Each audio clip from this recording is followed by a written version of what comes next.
สวัสดีครับวันนี้จะมาทำคลิปการถอดหลักล่างอันนี้ผมถอดไปแล้วมันจะได้ถอดง่ายๆนะครับเพราะว่าในตัวอื่นเนี่ยคิดว่าเพื่อนๆสมาชิกก็คงถอดกันเป็นหมดแล้วนะครับแต่ว่าจะมาแก้ไขเรื่องการถอดลิ้นหลักล่างการถอดตัวนี้ครับการถอดตัวนี้มีปัญหามากเพราะถ้าถอดไม่ดีเนี่ยเราจับอย่างเงี้ยแล้วเราจับบิดเนี่ยนะครับ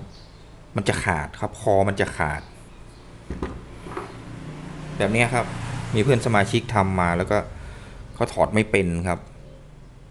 ผมคิดได้ผมก็เลยเอามาทำคลิปแบ่งปันเพื่อนๆนะครับคอมันจะขาดแบบนี้ใช้ไม่ได้เลยครับเสียของเลยคือจริงๆแล้วเนี่ยวิธีการถอดผมจะบอกให้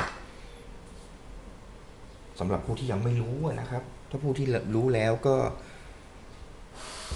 ผ่านไปครับคือจริงๆแล้วเนี่ยก็เอาประแจครับประแจเลื่อนนะครับมาจับตรงที่หกเหลี่ยมตรงหัวครับตรงหัวของหลักครับแล้วก็ใช้ไขควงครับมันจะมีร่องอยู่ครับเนี่ยครับใช้ไขควงหมุนครับปึ๊กเนี่ยหลุดแล้วครับนี่ครับง่ายๆเลยฮะลิ้นก็หลุดละเพราะว่าที่ถอดออกมาเนี่ยมันก็จะมีสปริงลิ้นมีอย่างเงี้ยครับเหมือนกันเหมือนกับเหมือนกับเช็ควาล์วลิ้นลมครับเหมือนกันเลยเนี่ยครับเวลาใส่ก็เหมือนกันครับเวลาใส่กลับก็เอาใส่ก็หมุนเข้าปกตินี่ครับแล้วก็ใช้ประแจจับครับประแจจับที่หกเหลี่ยมครับอย่างเงี้ยครับ